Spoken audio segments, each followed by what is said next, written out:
Hello, everyone. My name is Jaunpur. I'm the director of the World Bank's Development Research Group. Welcome to today's policy research talk, which is actually the first one since the summer break. These talks provide us an opportunity to present work coming out of the research department here at the bank, with the goal of sharing the findings with colleagues inside and outside the department, along with others outside the World Bank itself. I'd like to welcome our online audience, both on WebEx as well as on YouTube. Today, my colleague Anukriti, who is a research economist in the human development team in the department, will be presenting insights from recent research on women's social networks in India. In particular, she'll talk about the opportunities or constraints that these networks present and how female friends and family influence women's empowerment. We're very grateful to have Carolina Sanchez today as a discussant.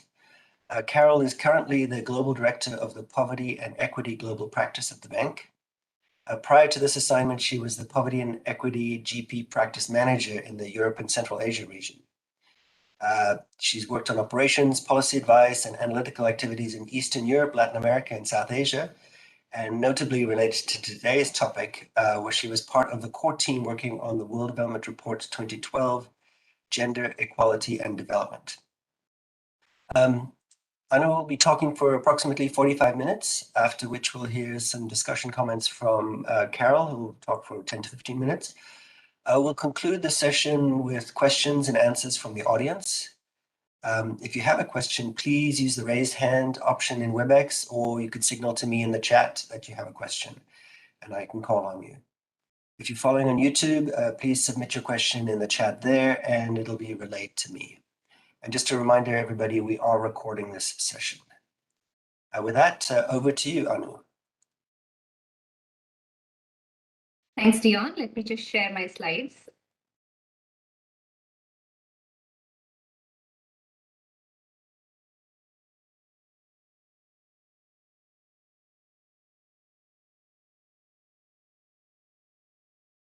Great.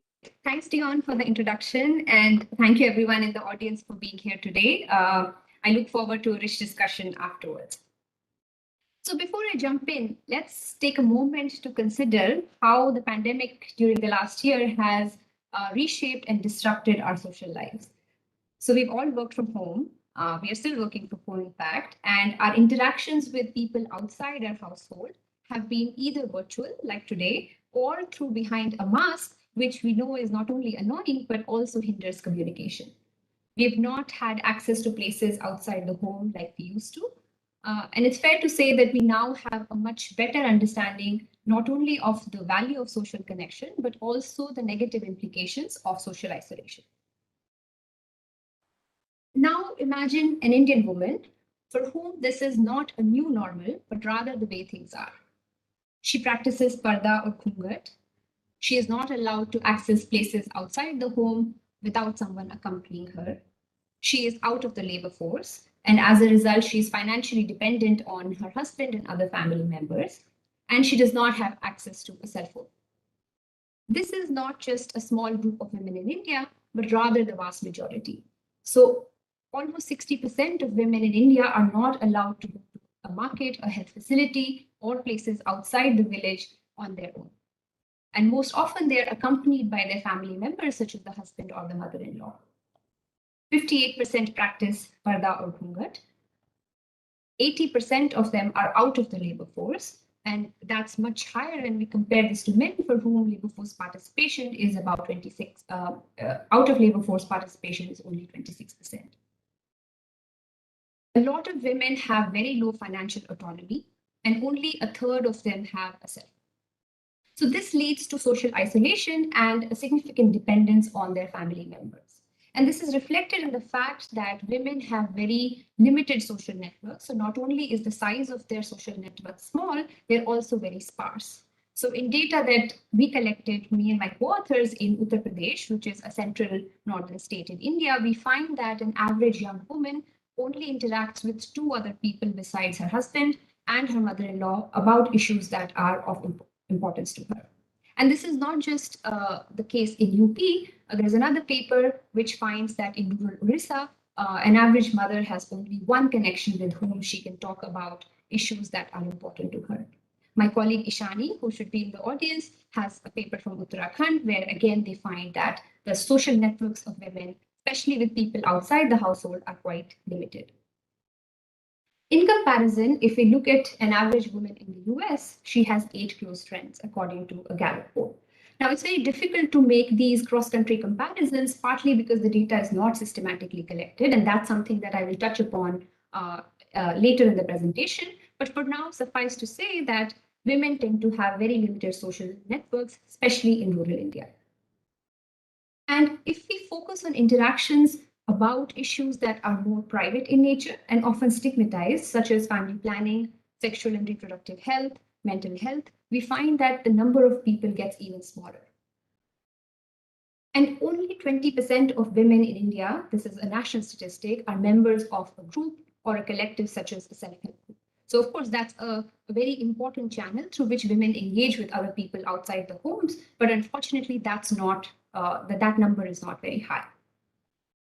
So another feature of these social networks is that they tend to be very strongly controlled by family members. So a third of the husbands in the DHS data from India get jealous if their wife, for instance, talks to another man, or he insists on knowing where the wife is at all points. 22% of women are not permitted to even meet their female friends. So this is a very significant level of control that women experience, not just from their husbands, but also from very dominant family members, such as the mother-in-law, that I will describe in more detail. Another feature of women's social networks is that they are mainly comprised of other women. Now, this sort of gender homophily is also present for men. So men also primarily interact with other men in gender segregated societies such as India, but the implications of this gender homophily are more negative and more severe for women. And the extent of control and dependence that women experience is much higher when you look at younger married women. And this is because countries like India have patriarchality, which means that once a woman gets married, she moves into with the husband or his family. And then suddenly she is now in a new place. And most of these marital homes are not in the same village where she was born or raised. And so suddenly she is in a new family, in a new place, and she has lost all the social connections that she had from her previous home. And this is not something that only women in India experience. There are other low and middle income countries, especially those in MENA, for instance, where you see a significant prevalence of patriarchality, a significant existence of extended family structures, as well as a lot of limitations on women's mobility and their ability to access places outside the home. So why is this problematic? So firstly, social networks are a key component of the process of economic development. So there's a large literature in economics, and some of it I've cited here, which shows that especially when markets are incomplete or institutions are missing, social networks come in and sort of fill that gap. So we gain information about things like jobs, about health services, health technology, agriculture, laws and rights through our networks. Networks, for instance, in Indian case, the caste-based networks are a huge source of informal credit and informal insurance. They influence migration patterns, they support entrepreneurship, they enable collective action and political participation. And I've cited a few papers that specifically look at that for women in India. They promote mental well-being and life satisfaction, and also influence things like intergenerational mobility. So when women are unable to take advantage of these numerous benefits, they sort of lose out from the process of economic development. Of course, one could argue that women could still indirectly benefit from their husbands' networks, but these networks may not be a perfect substitute to having your own network. So one reason this may be the case is, imagine we are talking about a gendered topic, for instance, sexual and reproductive health. If men primarily engage with other men, and they do not speak about issues related to sexual and reproductive health, it's unlikely that that information is going to diffuse through men's networks and eventually reach women, right? And this is, of course, conditional on spousal communication being perfect and efficient.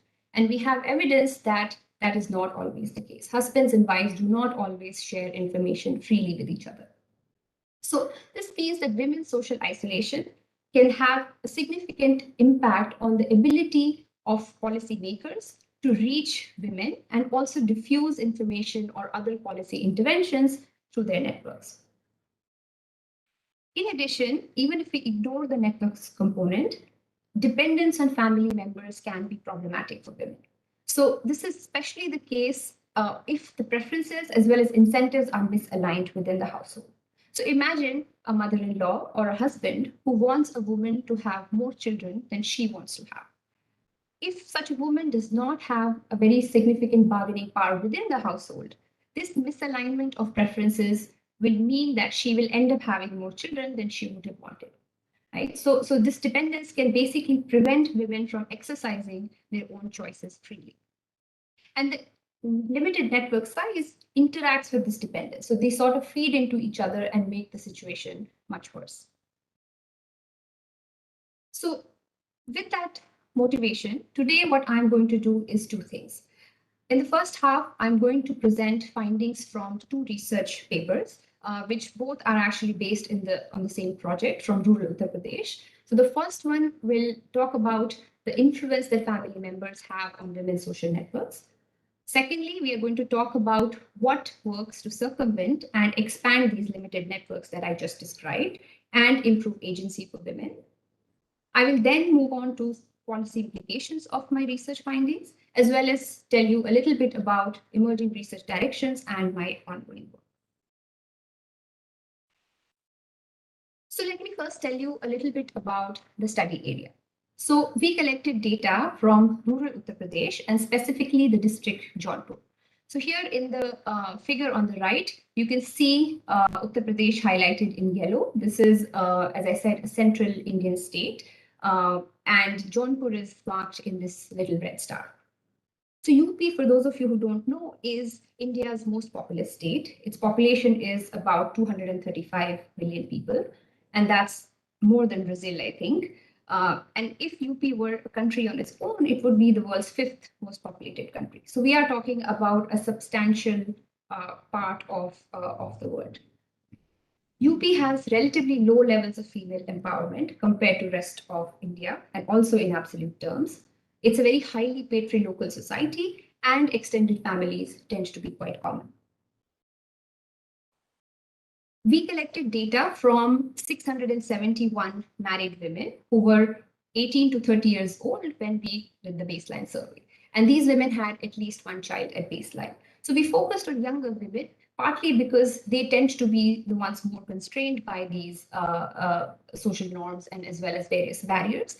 In addition, the focus of these projects was on women's access to family planning and reproductive health services. So we wanted to zoom in on an age group where this is a relevant issue, as well as since the demand for family planning in India is very low when people do not have children, we wanted to only focus on women who have at least one child.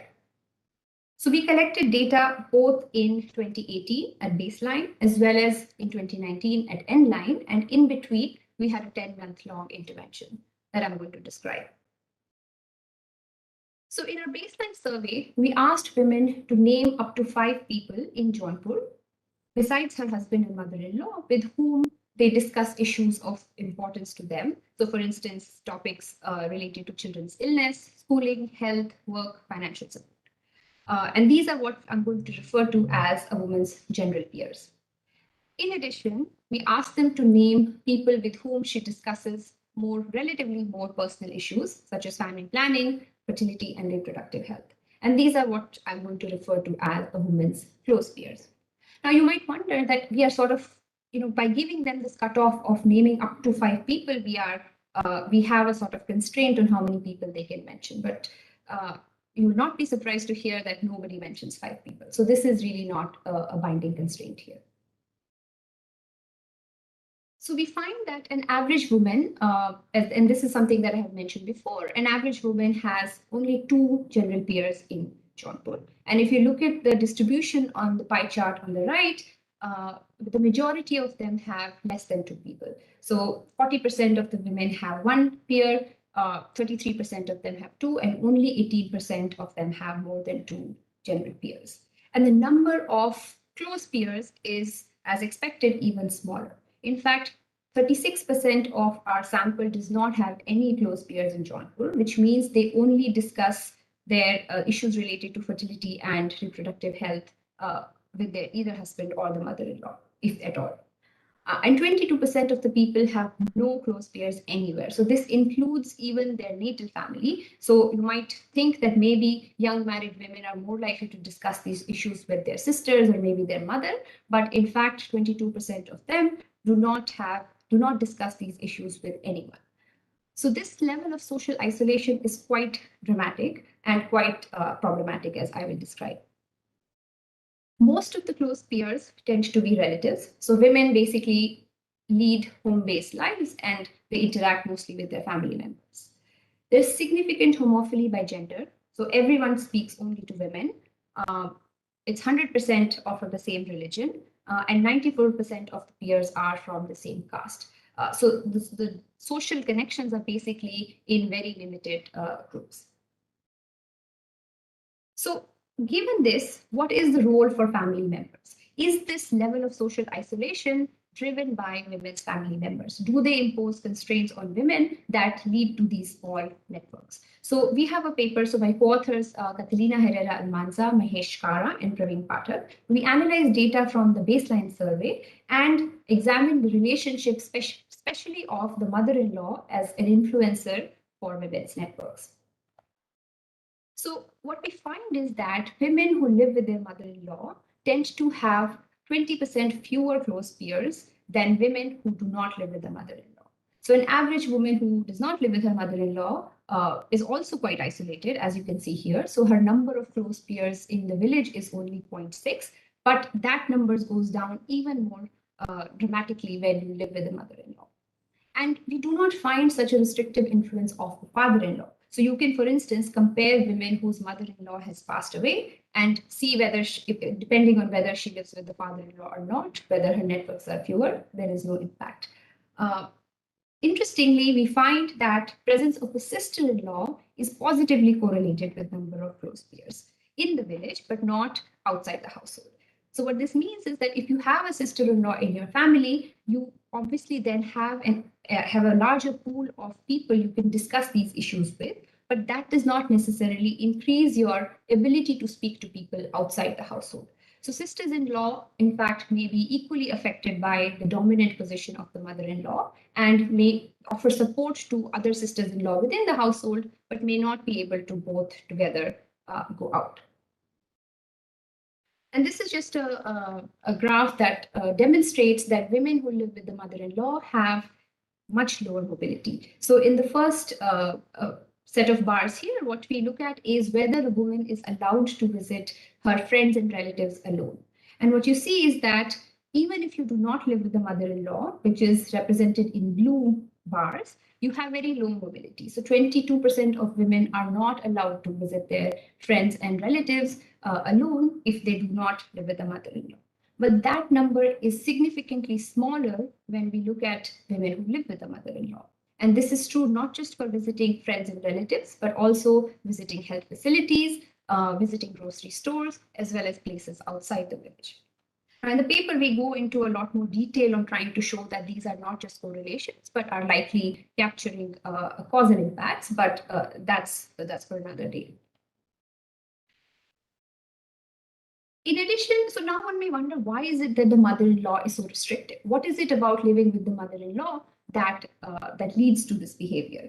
So what we find suggestive evidence for is that mothers-in-law fear that outside influence may lead her daughter-in-law to start using family planning or change her family fertility outcomes in a way that makes it different from what the mother-in-law wants. So how do we conclude this? So if we look at the restrictive influence of the mother-in-law on the daughter-in-law, that restriction on number of close peers gets exacerbated when the preferences of the mother-in-law and the daughter-in-law are misaligned. So if the mother-in-law wants the daughter-in-law to have more sons than the daughter-in-law wants, and in fact, there is a significant discordance in that case. So in our sample, 82% of the mothers-in-law want the daughter-in-law to have more sons than the daughter-in-law wants.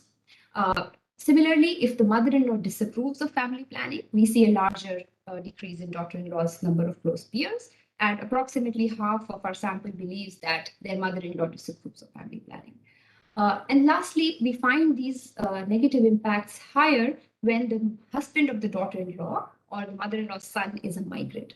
So this matters because when the son is away, it could be that the bargaining power of the mother-in-law is much higher because she is a dominant figure in the household. And in fact, we find in our sample, interestingly, that the misalignment between the husband and the daughter-in-law is actually quite small.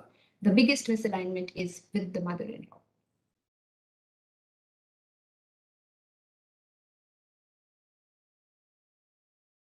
So why is this problematic, right? Why do we care about the daughter-in-law's social networks being small? So in this context, unmet need for family planning is quite high. So in our baseline sample, 50% of women said they did not want another child, but only 19% of them were using a modern method of contraception. So this suggests that there is some sort of a barrier which prevents women from using or accessing modern methods of contraception when they want to. And in fact, we find that women who have fewer close outside peers are less likely to have ever visited a family planning clinic, less likely to have used a modern method of contraception, and are more likely to believe that fewer women in their village use family planning. So this is consistent with with the role of social networks that I described previously. So networks not only offer support, they also provide information. And so if you do not have a large enough social network, you may be constrained in all these dimensions. And in fact, in the paper, we show that mother-in-law co-residence impacts these family planning outcomes precisely through this close outside peers channel. So now let's move on to the second part of today's presentation, where I want to talk a little bit about what we can do to circumvent this limited net and expand these limited networks, and how women's agency can be improved vis-a-vis their husbands and mothers-in-law. So this is based on the randomized experiment that we ran with the same sample of women I just described. And what we did was we wanted to, the objective of this experiment is essentially to improve women's access to family planning through two mechanisms. The first is by reducing women's socioeconomic dependence on their husbands and mothers-in-law. And secondly, we wanted to enable women to more effectively leverage their existing networks and expand their social networks if they did not have large enough networks. So we partnered with a local family planning clinic. It's a private clinic. And this is based in Jaunpur in quite close proximity to our sample women. It has a relatively high quality of service provision, and also has a reliable supply of contraceptives. So our experiment had three arms. So we basically divided our sample of 671 women into three groups, and this was randomly done. So 350 women were part of our control group, so they did not receive any sort of intervention from us. The remaining women were split into two groups. So the first women treatment group is what we call the Own-Voucher group. So that's 165 women. And the second treatment group is what we call a Bring a Friend voucher group, or BAF.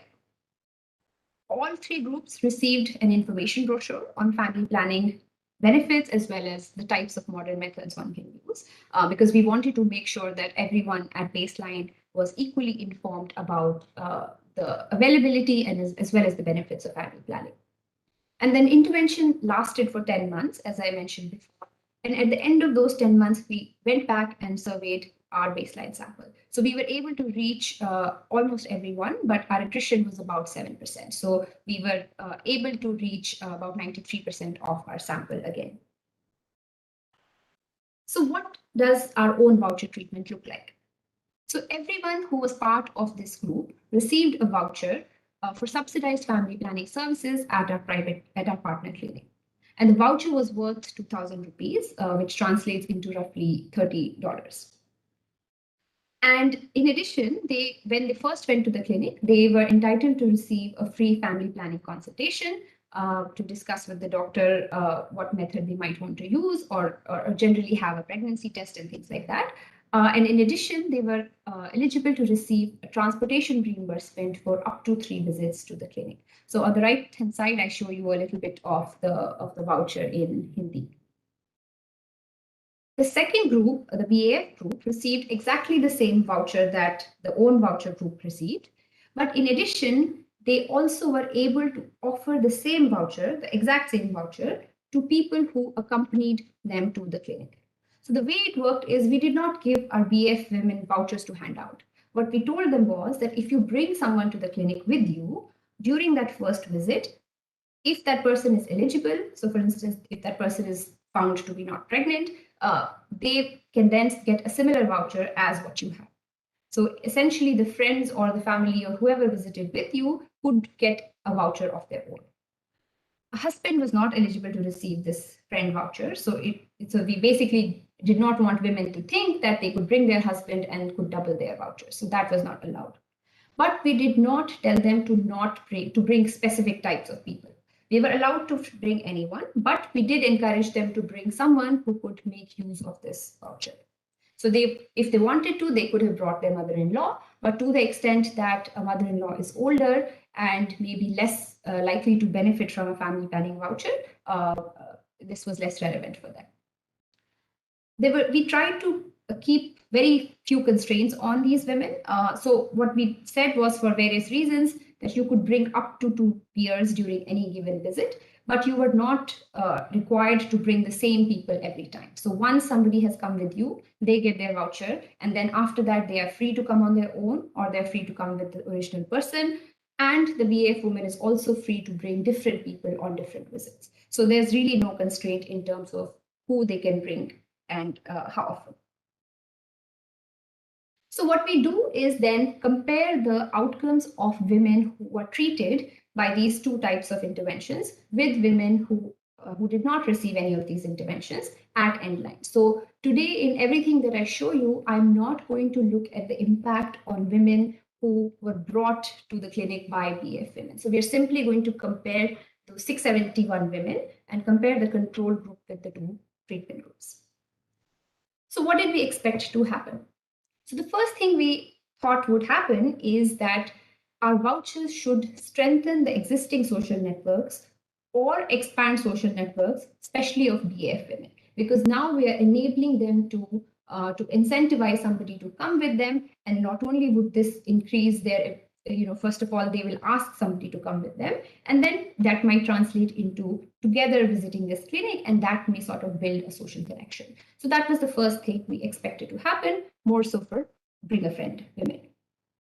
Secondly, we expected an increase in family planning clinic visits because we are now explicitly subsidizing these visits. And thirdly, we also anticipated there may be some increase in modern method use, but it depends on what type of substitution these women were going to experience. So if they were primarily going to switch providers and visit our clinic rather than going to some other clinic, then you may not see a change in these outcomes on the net. But if we are going to get new users or new visitors, then you may see an increase in both these outcomes on the whole.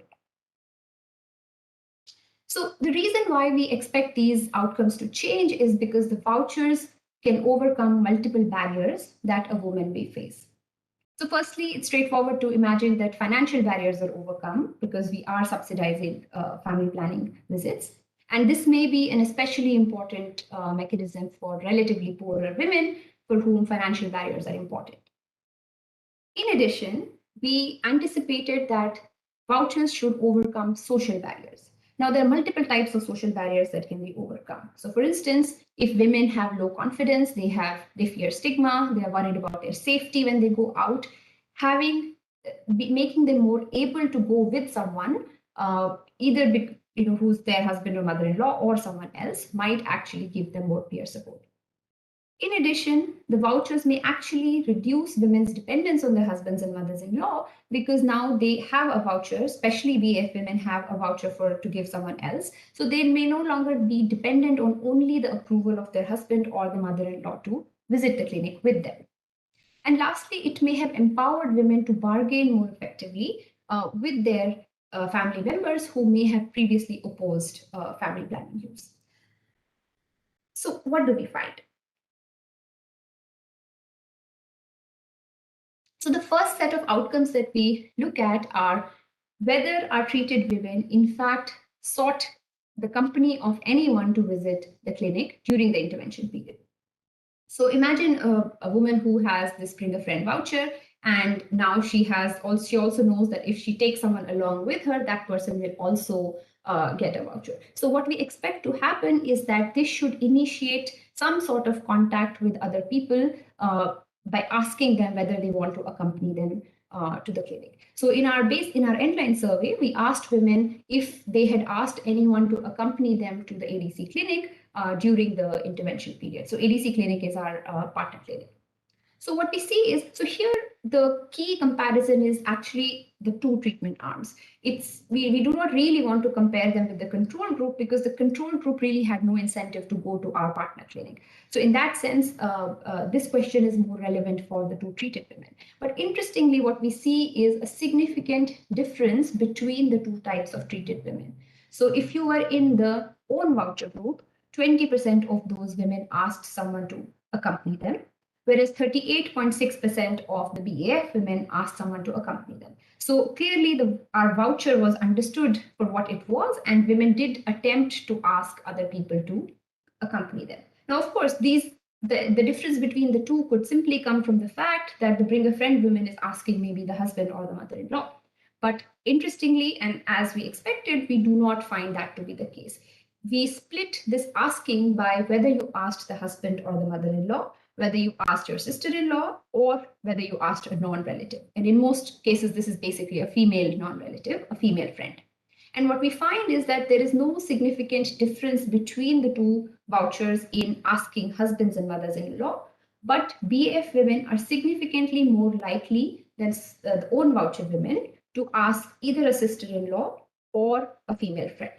So we do have, so this is the first margin on which we expect our intervention to work, and we do see that women are sort of reacting in the way we had hoped they would.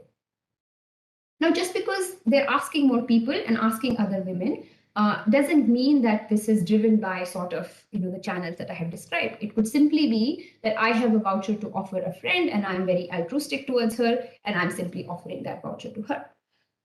So to see whether that's sort of the primary mechanism, we looked at differential effects by various characteristics of women.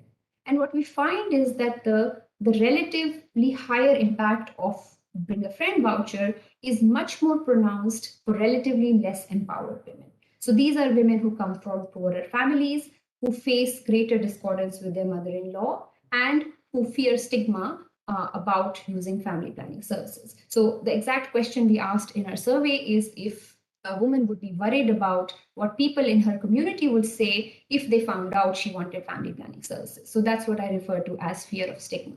And you can see this on the right-hand side in the graph. So this is comparing women who are less poor and relatively more poor. And you can see that the differential gap increase for BAF women is just much starker for relatively poor women. So this suggests that the fact that they asked other women is not simply driven by channels like altruism, but rather it's actually a way for them to seek support of other women to accompany them to the clinic. So as I mentioned before, the first thing in addition to so what happened when you are asking, right? So suppose I have this voucher and I want to ask someone to go with you. Who am I going to ask, right? So the first person I can ask is somebody who is in my network already. So I can seek companionship from people who are already in my pool of peers, or I can build new connections. Now, I told you at baseline, we found that these women have very few connections other than the husbands and mothers-in-law. So if that's the case, that would limit their ability to seek companionship to the clinic. So a different way that this could work is if they actually try to form new connections. And we expect this to be much more effective for BAF women than for Own-Voucher women. So in the next figure, we look at whether women who were treated by our interventions had systematically larger number of close peers at endline as compared to the control group.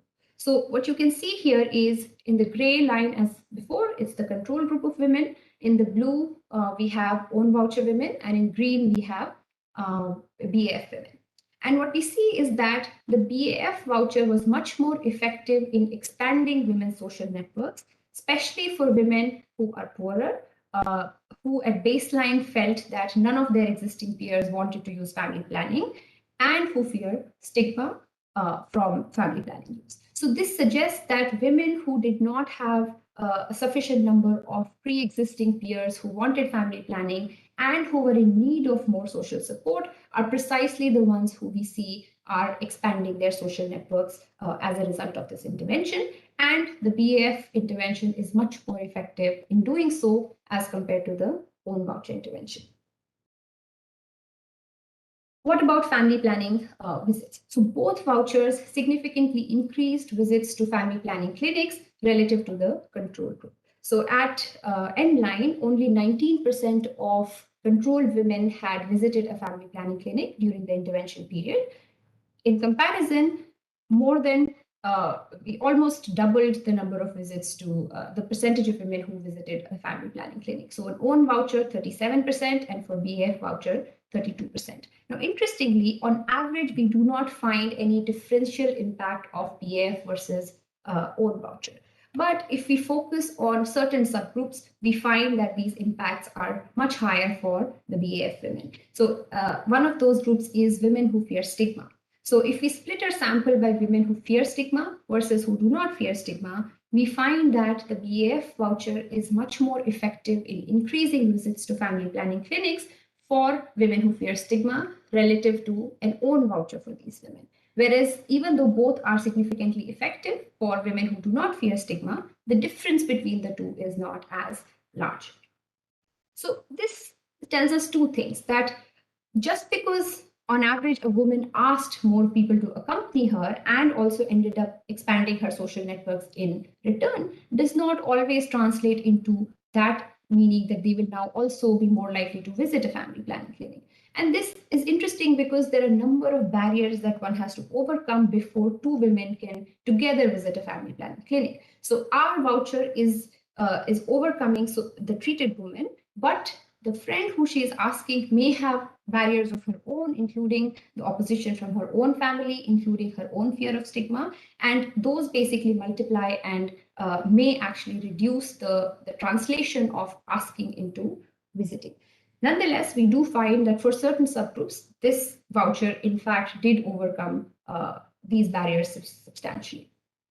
Another interesting finding here is that all of our increases in visits effects are driven by women who did not want another child, as we would expect, as well as women who had at least one son at baseline.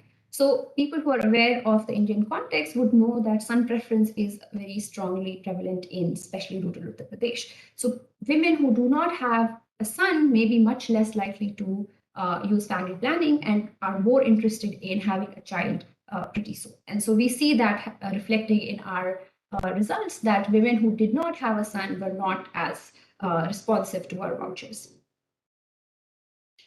Both vouchers increased use of modern contraception. And this, interestingly, what we find is that this is driven by a switch from using a traditional method of family planning to a modern method of family planning. So we are not finding that women who were not using any method now become more likely to use a modern method. Instead, women who were using a traditional method switch to a modern method because of our intervention. And again, we do not find a significant difference between the two interventions. But if we focus on women who fear stigma, or social stigma from family planning, we find that BAF is substantially more effective than the solo voucher or the Own-Voucher.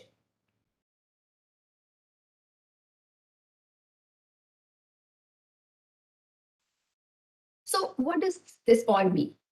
So let's spend the next few minutes thinking about the implications of these research findings for our operational work, as well as for the implications for policymakers. So the first thing I think this tells us is that we need to look beyond just the husband when we are thinking about women's welfare, especially in societies that are patrilocal as well as have extended family structures.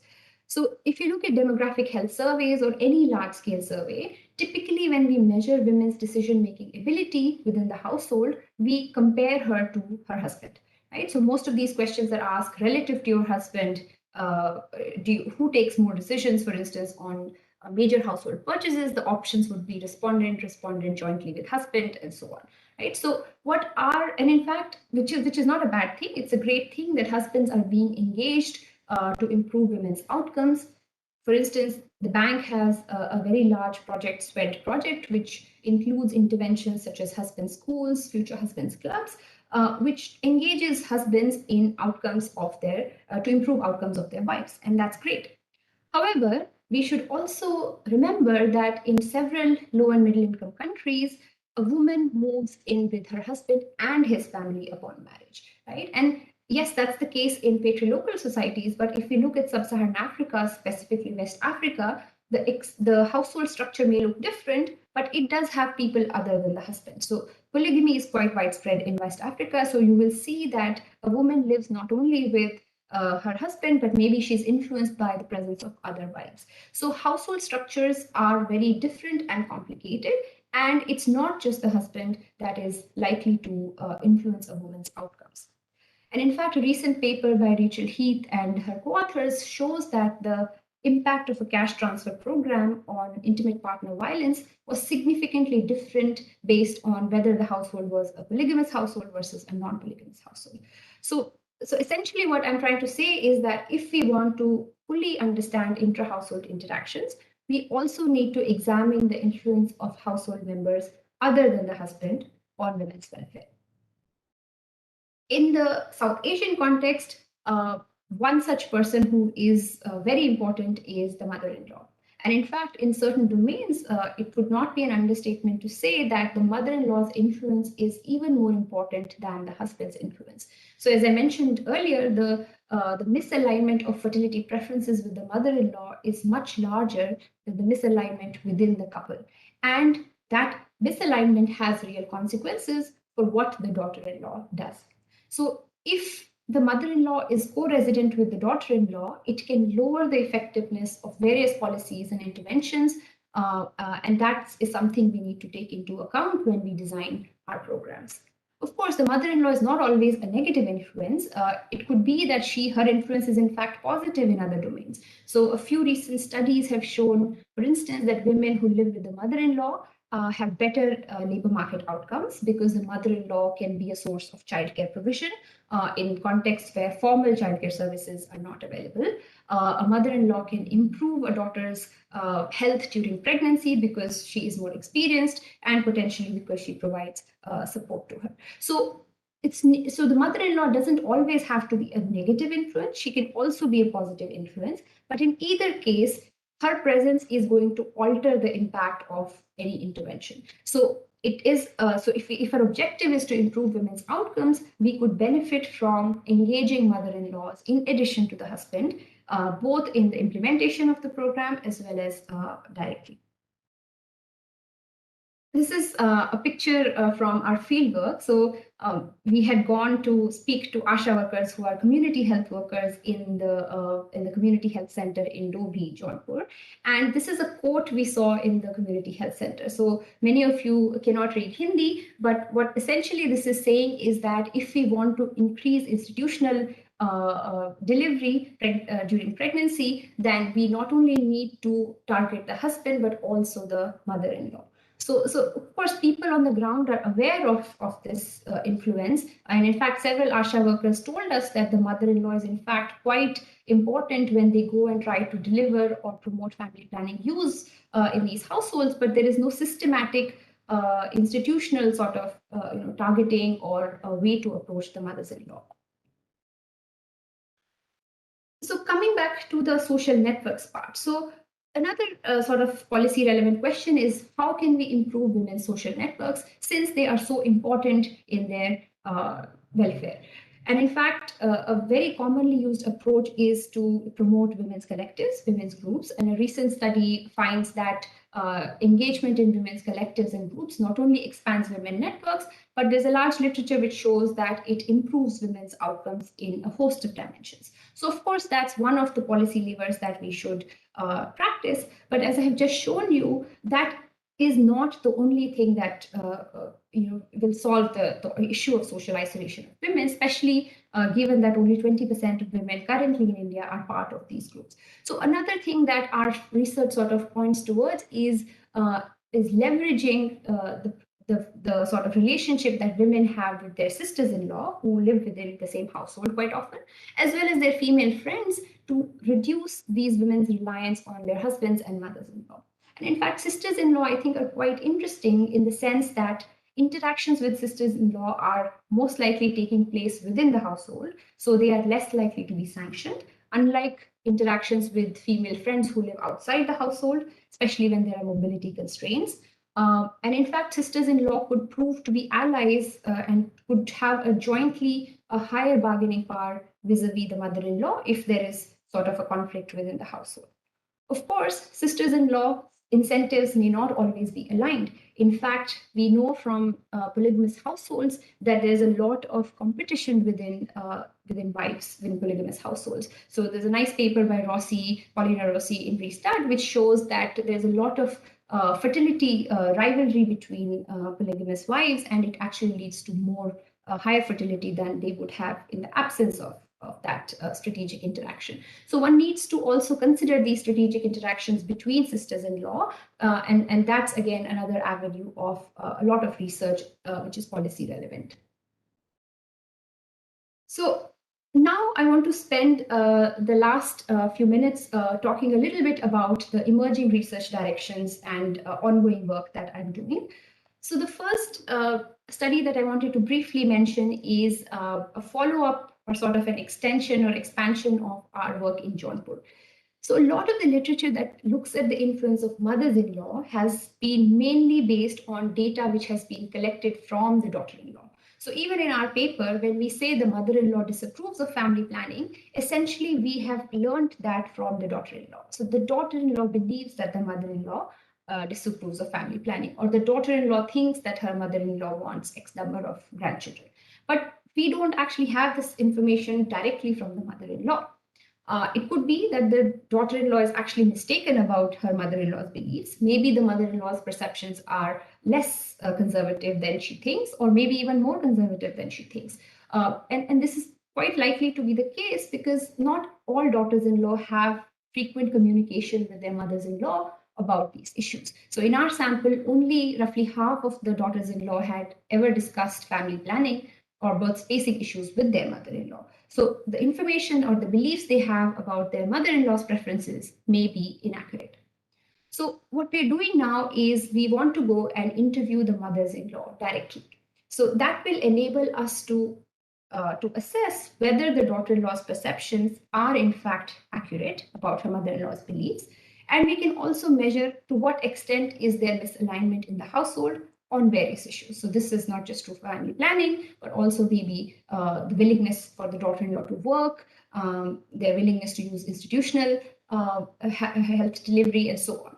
Right? So that's one of the things that we are planning to do. And once we measure the level of discordance, or once we measure mother-in-law's perceptions and beliefs, we can then design interventions to improve communication. If we find evidence of miscommunication, we can correct beliefs if we find that they are inaccurate, and we can also find other ways through which we can empower the daughter-in-law.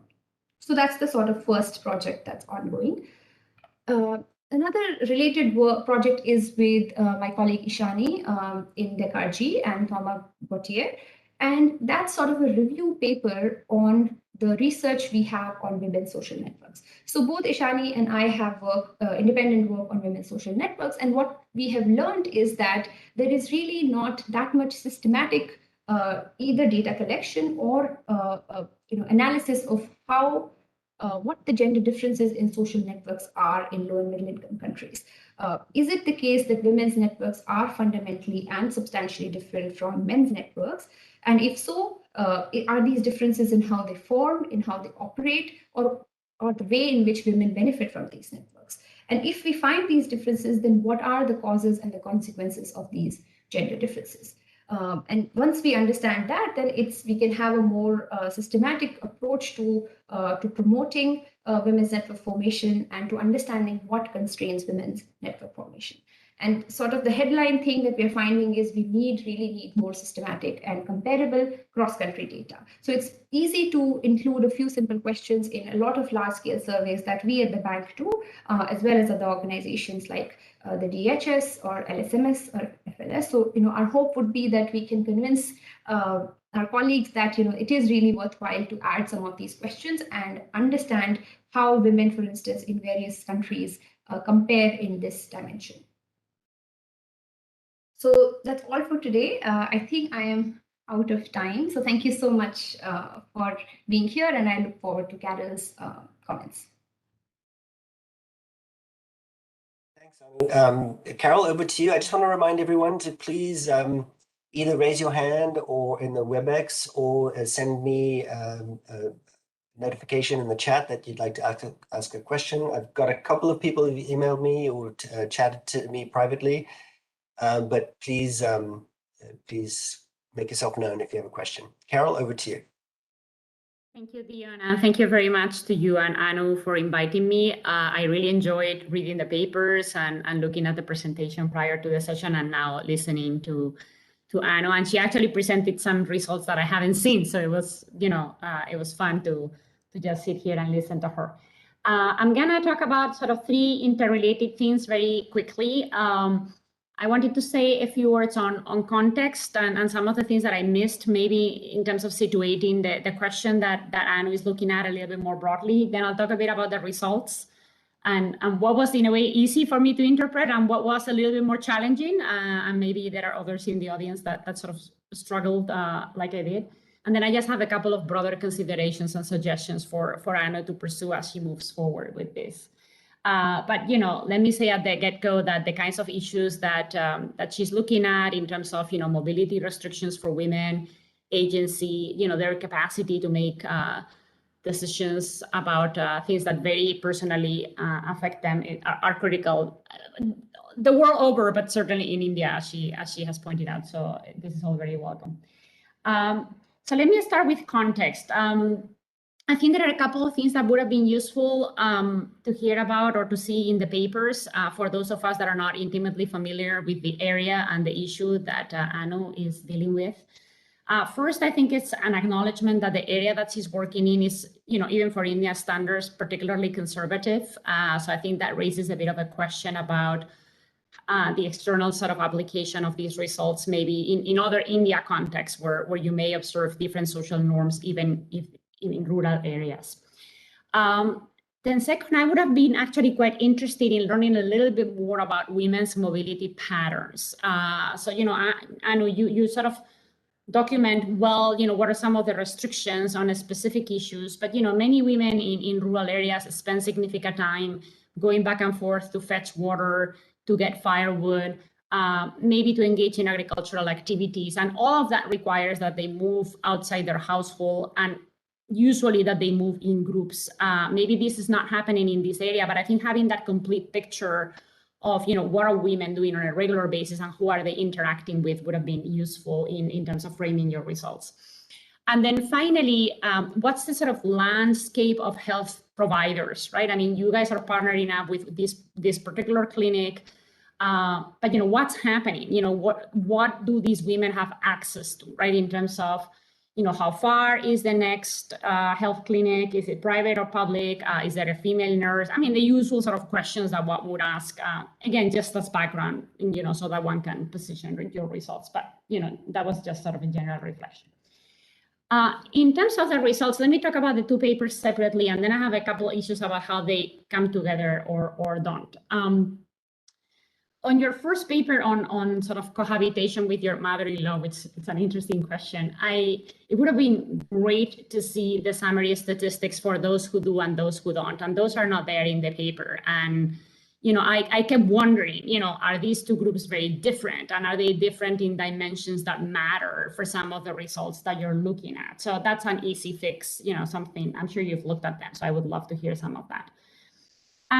And the reason why that kept coming to mind is because, as you showed, there's a qualitative difference in mobility patterns, right? So those that live with their mother-in-law are more restricted in general.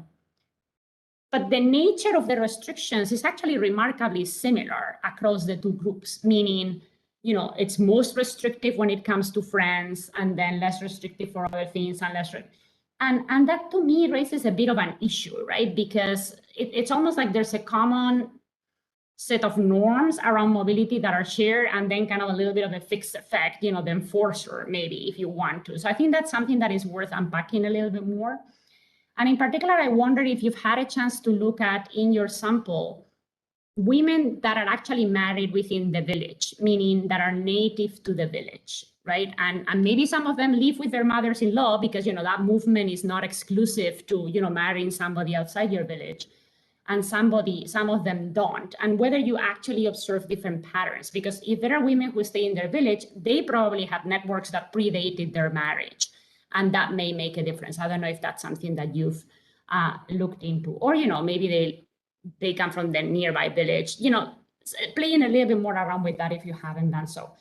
And then the other issue that sort of came to mind that could be important, and I'm sure you've thought about this, obviously, is, to the extent that you can have a sense for how conservative or not some of these households are, the large majority of the women in your household live with their mothers-in-law, which is already telling, but some of them don't. And, again, it goes back to the question of whether some of these families are different.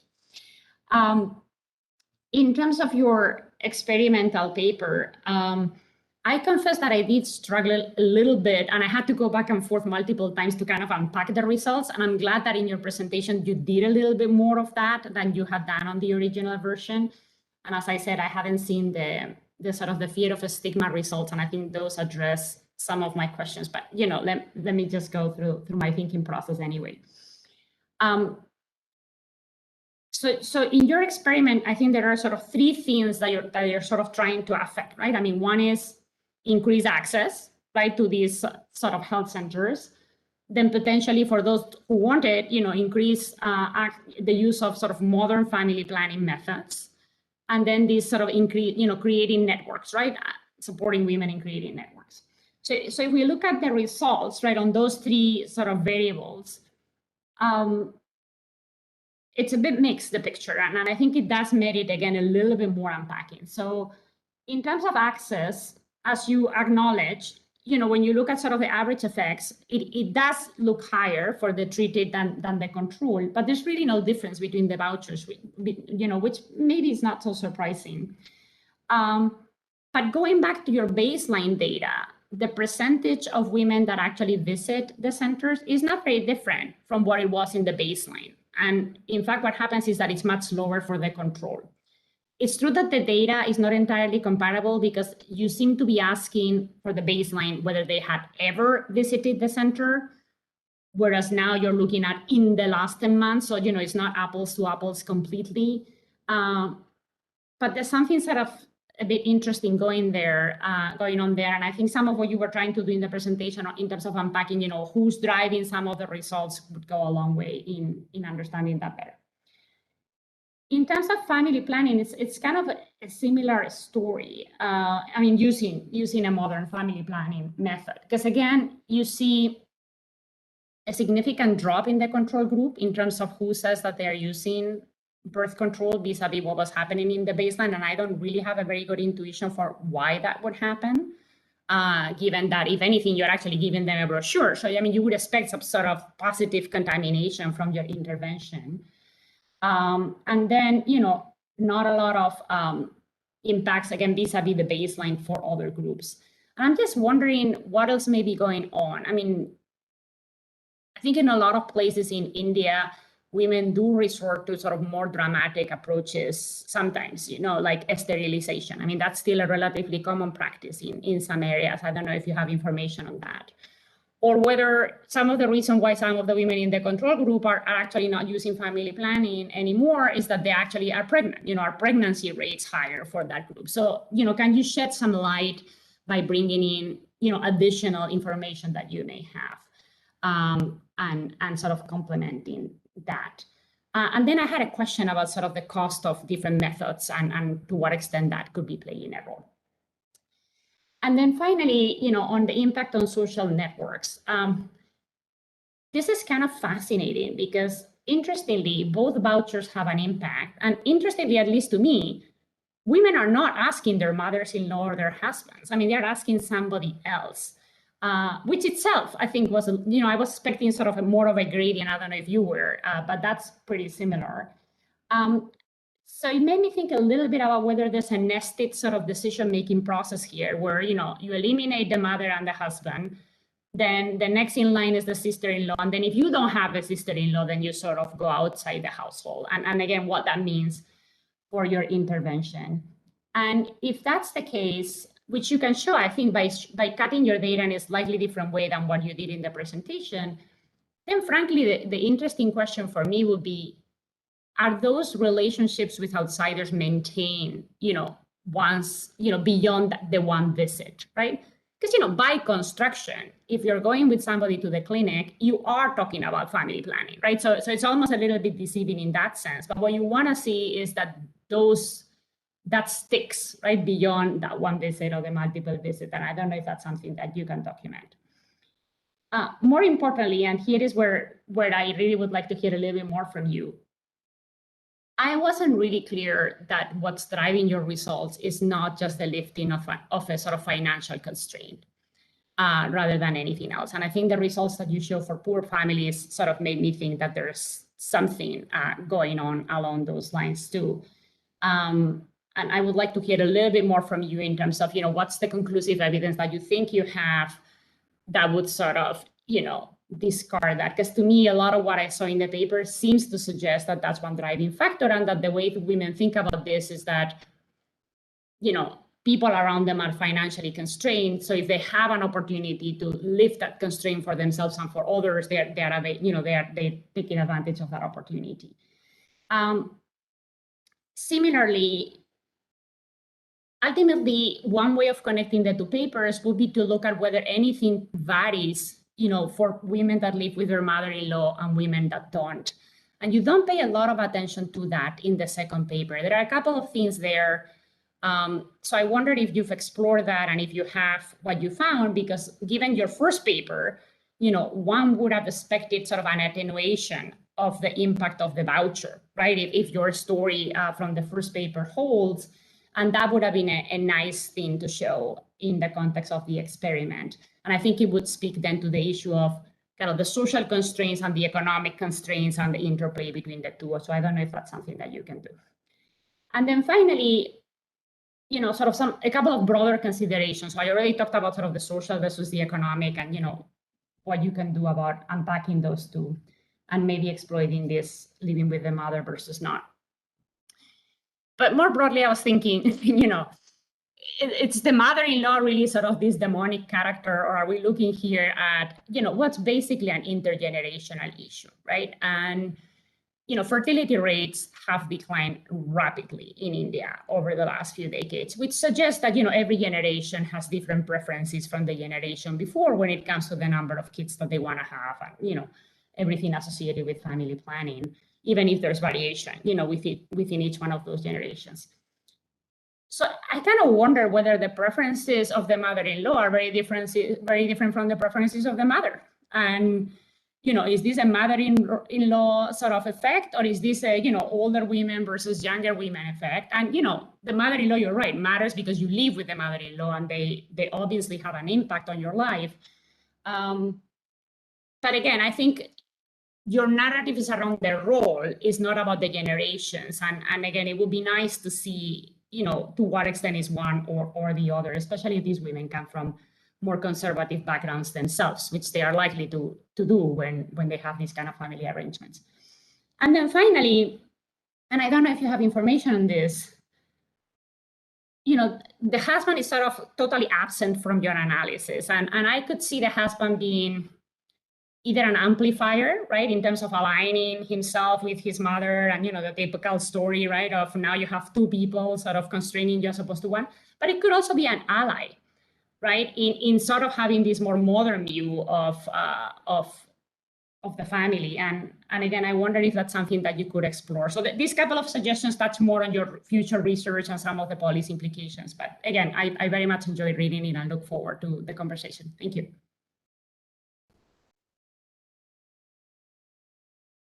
Thanks, Carol. It's a lot of food for thought. I know before turning it to everybody else, do you want to have some reactions to Yes. Carol's comments? Thanks, Dion. So thanks, Carol, for a lot of these. I don't think we have the time, and I probably don't have all your comments written up, but there are a few things that I think struck me, and then maybe I can just respond to those now. So one, I think about the differences between who lives with the mother-in-law and who doesn't. We do actually have a table in the paper, so I don't know, maybe you just missed it, but we do find that along a lot of margins, there isn't that much of a difference. It's a lot of it is driven by potentially the age thing. It could be that once you're a little older, the mother-in-law has actually passed away. So we do see some of those differences, but not a huge dramatic difference between the two types of families. I think in terms of how many people live with the mother-in-law, about, I think at baseline, if I remember, 68% live with the mother-in-law and the rest do not. And your suggestion about looking at women who have married in the same village is actually quite nice. Unfortunately, in our sample, that's just really small, that percentage. And in fact, there is a lot of village exogamy in marriages that is practiced in a lot of parts in India, in fact. But I think we can try to see if, I don't know if we collected data on how far away their natal village is, because that would be quite useful. So I don't know if we did, but we are again going to interview these women again with the mothers-in-law survey. So I think some of these, in fact, the long-term stickiness of the impacts on social networks is something that we can measure in that context. So that would be quite useful. I think your point about why the mother-in-law influence is not just about the intergenerational difference, I think is quite valid. And in fact, it's possibly not just in India. In most places, there are intergenerational differences in preferences, right? The difference, I think, comes from what do you do with that preference difference. Just because there is misalignment doesn't mean that it has to be a negative influence. But in this context, we find that one, by the nature of them living together, and secondly, there's a lot of room for strategic behavior and competition within the household, that bargaining power between the two is actually quite important. So just like we think husbands and wives bargain with each other, I think there's also room for research on how the mother-in-law and the daughter-in-law bargain with each other. And I think that is sort of and that's where the preference difference then becomes salient. It doesn't on its own have to. And looking at heterogeneity in our treatment impacts by whether you live with the mother-in-law or not. So we try to do a little bit of that in the paper by looking at whether the preferences are misaligned, because it's not just whether you live with her or not that's going to matter. In family planning, what is more relevant is you live with her and your preferences are misaligned, right? So we try to look at heterogeneity by those, and we do find some patterns. I think I'll stop here, and if I think of other comments that you raised, I'll bring them up in the responses. So thank you so much. Just before going on, did you have any thoughts on the comments about the husbands? Oh, yes. So I think husbands, of course, are important. But again, I don't know if I made this point. In the case of family planning, it's very interesting that there is really no misalignment with the husband here, with the daughter-in-law. And I think it's possibly because we're looking at relatively younger couples. So in India, on average, you do see differences in fertility preferences of husbands and wives. But here, I think it is more the case that the couple sort of collectively bargains with the mother-in-law rather than, and of course, there are issues on which the husband may ally with the mother rather than the wife. But at least for family planning, we really think, we ran regressions, for instance, looking at does husband's approval of family planning matter versus the mother-in-laws. It's always the mother-in-law who is the more important one rather than the husband. But we, based on our current research, we cannot say whether the husband is, on certain issues more closely aligned with the mother-in-law versus the daughter-in-law. But I think it would be something we want to explore in future work for sure.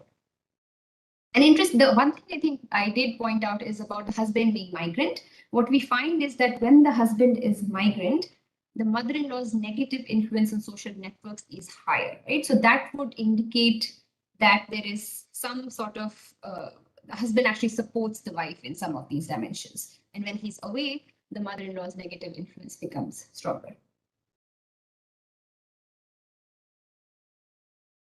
Thank you. So we have three people who've indicated that they would like to say something. So maybe we'll just do all three in one go, and then maybe either Anu or both Anu and Carol, you could react. We have Stuti, Ishani, and Nikit. So let's go in that order. Stuti, did you want to pose your question? Thanks, Dion. Thanks, Anu. Great presentation. We can barely hear you, Stuti. Oh, is it better now? A little bit. Sorry, you may just have to shout. Okay. So I had a question whether the three types of women that typically seem to exist in Indian villages, who are the community health workers, the Ashas, Anganwadi workers, and the auxiliary nurse midwife, all three happen to be women. Whether they show up in these networks, especially in the close peer networks, since these are health workers, they may be engaged in outreach, health outreach work as it is, whether the survey asks specifically about them, and it just seemed like a useful area to pursue as part of your future work. Thanks. Thanks, Stuti. Ishani? Thank you. My comment was, I guess, in reference to Carol's discussion, but thank you, Anu and Carol, both for really thoughtful presentations today. So, I think something that's worth highlighting with Anu's presentation today is that it shows how social structures within the household and outside it work with or sometimes against the bank's lending instruments. So in Rachel and in Heath et al., we see that, for example, cash transfers, the impact of cash transfers can be driven by whether the household is polygamous or not. In work that Biju Rao has done, and work that I have done that Anu cited, and a paper that Biju and I have together, we study how empowerment collectives for women interact with existing social capital and social networks, whether they're spillovers or they're conduits for rolling out aid. So, I think it's a broader point that's worth highlighting. I think, and Anu's own paper, obviously, we see how health interventions impact can vary with social capital. So this isn't, just about sort of mobility restrictions. It is a point that's, I think, quite operationally relevant. But thank you again. Thanks, Ishani. We have Nikit. Yeah, hi. So it's Nikita, and thank you so much for a great presentation. It was very insightful. So I had a quick clarification. That is, when we were looking at the responses to the question of whether they asked someone to go out with them to these clinics and all, right? So there we were finding that there is a difference coming from the treatment, but there was also a difference between the control group and the own use voucher group.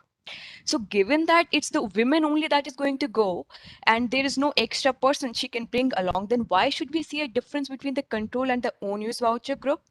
And also on a second thought, asking someone to come with you might indicate dependence, right? So not asking someone will show that you're independent and can go on your own. So how do you separate the two things out? So We have a couple more questions, so let's go with this round, and then we'll come back to the other people. great. So thanks, Tuti, for your comment. And that's exactly, so unfortunately, we did not ask whether the people they mentioned in their list of peers are ANMs and ASHA workers and so on. But this is something we thought of also after our data was collected. And in the next round, where we are going to ask women about their networks, we will collect this information. And in fact, we are also going to collect information on mother-in-law's networks, because we think that to the extent that mother-in-laws may be more mobile and having lived longer in a village, better connected with other people. We also want to see whether, for instance, the information diffusion is actually taking place with the mother-in-law's networks rather than the husband's networks, especially for gendered information. And it would be good to see whether the mother-in-laws also, for instance, talk to ASHA workers and ANMs and mention their names. So that's something we are going to do. To Nikita's question about I think the first one was about why we should see an increase in asking someone even for own use. I think that's simply driven by the fact that women are just less likely to be able, are less likely to go to places outside the home alone. So even if you have your own voucher, you do see that they are going to seek companionship. The question was, who do you seek companionship from? And I agree that, it is still showing you that our intervention is not enabling them to a significant, and in fact, we want to look at how many of them actually went alone. That's something we still have to do. But if we are now changing the dependence from going with husbands and mother-in-laws versus going with sister-in-law, are we making them more independent, right? So that's a very valid and fair question. And to some extent, they are still dependent. But what I would say in response is, if the husband and mother-in-law have an incentive to influence the woman's choices, whereas the sister-in-law may have less of that, or a female friend may have less of that incentive, or the interest might be in a different direction, more concerned about the woman's welfare rather than own welfare. Or so we might see differences even though you are still going with someone. But the point is very valid that, is there increase in going to places alone, for instance? Oh, and on Ishani's point, I think Carol probably has more to say on that with respect to the bank's experience, but I do completely agree with you, Ishani, on the main point that the effectiveness of interventions does differ depending on the household structure. Because I mean, there's a whole literature in economics and other social sciences on why the household does not act as a unit. There are complex interactions among household members, and if that is important, then it's not surprising that the impact of various policies is going to differ by what the household structure looks like. I don't know if Carol, you have any further thoughts on that.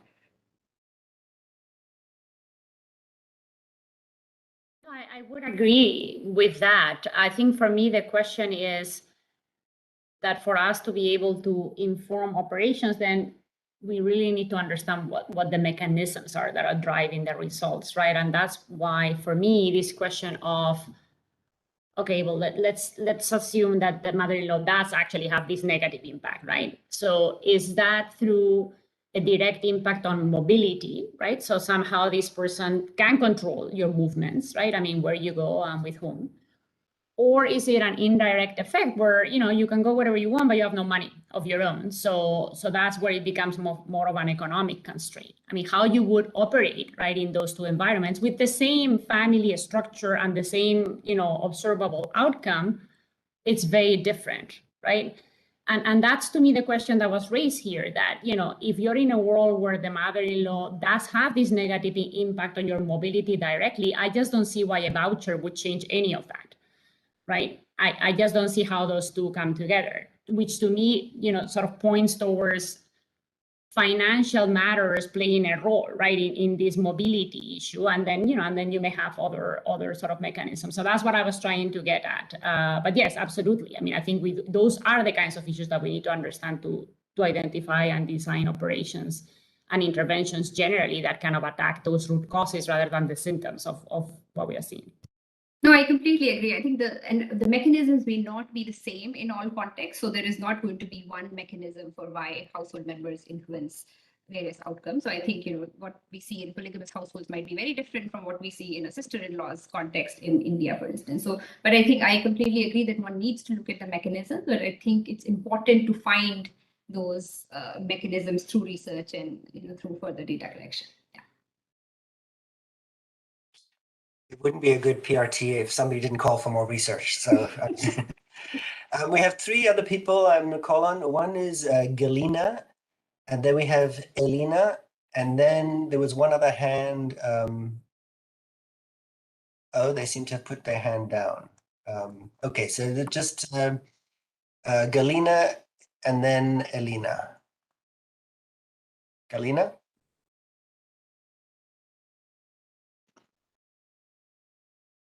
You have your hand up? Yep. Hello, thank you very much for the opportunity to take part in such important meeting. It is a great honor for me. To my mind, it is particularly important to take into account the institutional aspect of this problem, namely the influence of informal institutions such as habits, traditions, and caste system. How different is the situation in cities from the situation in villages and rural areas? How strong are the traditions and caste system in relation to women in the family and society? To my mind, it is important to analyze and develop a different mechanism for each group of society and each group of caste system. Thank you very much. Just comment. Thank you. Thanks. Thanks, Galina. Elena Pradhan? Thanks, Dion. Great presentation, Anu, and great discussion by Carolina. My question is not directly related to the network effect, but more on sort of what you presented earlier on about fertility differences not being as prominent across the husband and the daughter-in-law, but prominent between the mother-in-law and the daughter-in-law. And I was wondering, because of the existing son preferences and the ramifications it has, do you see sort of like the differences in for example, the number of grandsons the mother-in-law wants versus the number of sons that the husband wants versus the daughter-in-law wants, right? Because in the end, that then is going to have this pressure on the eventual number of kids the woman and I guess the family is going to have. I'll stop there. Thank you. So I'm going to take advantage of the chair's privilege by interjecting a question of my own, which sort of goes to just something I was thinking about at the very beginning of the talk when you were talking about social networks. And I was just wondering, and maybe I'm not phrasing this right, but are you thinking of those as sort of somehow affecting the bargaining power of the women inside the household, or was it changing an outside option? Or I was just trying to think, how is the social network then interacting with, say, the mother-in-law relationship in the bargaining kind of framework? Mm-hmm. Great. So I'll take them in the order in which the comments came in. So thanks, Galina, for your comment. And I completely agree that we need to take into account a lot of the diversity that we see in within the Indian context by caste, by religion, and various other aspects, rural versus urban, to understand how these different mechanisms and even the facts differ across these different groups. From the current studies, I'm not able to say a lot more on that because we collected data primarily from rural women. And in this setting, there's not a lot of religious heterogeneity, for instance, but we do see some variation by caste. And typically what we find is that upper caste women are so there's work by Rohini Pandey and others where they've shown that upper caste women, in fact, have much more constraints in terms of their mobility, in terms of covering their heads, and even how the status of the family is closely tied to whether the woman works or not in the negative direction. So I completely agree that one needs to examine these differences across groups to get a better understanding of what the mechanisms are and whether they operate differently for different women. Elena, to your question, Elena, we definitely see that the misalignment is much larger for the number of grandsons, and that's totally driven by son preference, and potentially son preference being stronger for the mother-in-law than for the daughter-in-law. The husband is somewhere in the middle, closer to the wife rather than his mother. And yes, the fertility effects could be driven by there's always a problem in how these things are measured in data. So we have questions which ask, if you could go back in time, how many children of gender XY you would want. And there is issue of whether it's ex post rationalization, whereas something else. So, but keeping all that aside, we do see a gap in son preference between the mother-in-law and the son and the daughter-in-law, and that could further drive the sort of pressure on the daughter-in-law to have more children because she has not yet produced the required number of grandsons, for instance. And to your comments, Dion, I think it's a difficult question in the sense because I think they do interact with each other, right? So having, if you suppose your mother-in-law opposes family planning and does not want to go with you to the family planning clinic, if you had a friend who was available, you could go with her. So in that sense, your outside option is better if you have these networks. But then the mother-in-law is directly also influencing whether you have access to such a woman or not in the first place. So I think there are a lot of channels through which these impacts are going to take place. And having a friend, does that change your bargaining power?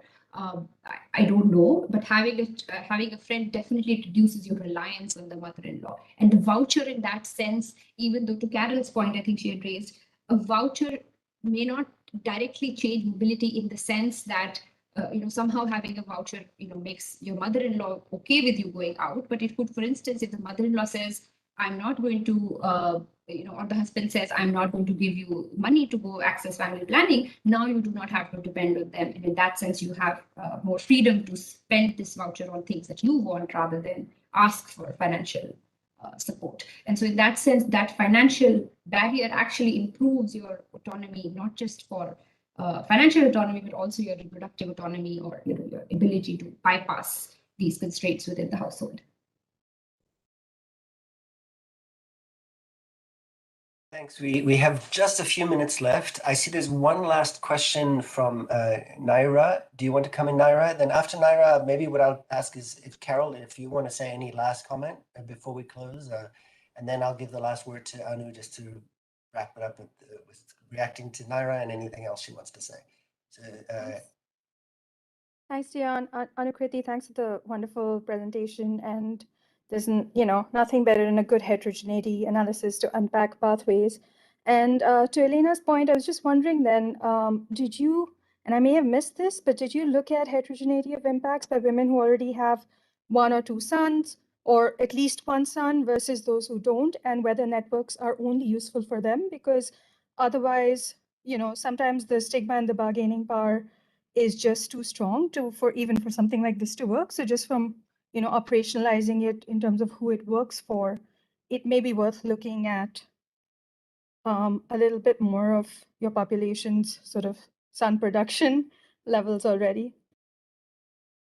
Right. So we have looked at it, and I think I mentioned this on a couple of slides. So basically, there is no change in visits to family planning clinic or even modern method use for women who do not have a son at baseline. So basically, which is consistent with what we would have expected, that they really have a very low demand for family planning because there's a huge interest in trying to have a child as soon as possible, and preferably a son. So all of these, and we see similar impacts even for social networks results, that they're just much weaker if you do not have a son, because this was a voucher for family planning.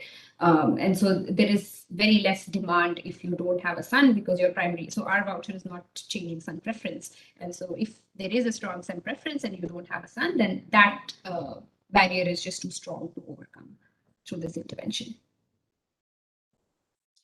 Thanks. I see Soumya, you're back with the question. So if you could please make it very brief, because we literally only have 1 minute left, but go ahead. Yes. Thank you so much, Anu. I just wanted to make one observation on like the existing scarcity mindset that women live in.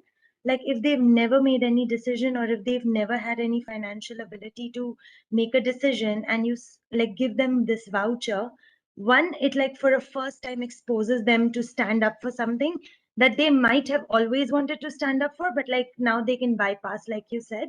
And then the other thing that I'm thinking about is the impact of social media if it exists in these communities, because I would wonder that like if they can't meet these friends physically, then does connecting with them over other means at least like take care of that one slide that you spoke about, where they don't really have people to connect with or speak to about what they're facing. Like, so I'm just thinking about the impact of social media on these kinds of decisions, and what that would do to Carolina's point on taking away vouchers. Thanks.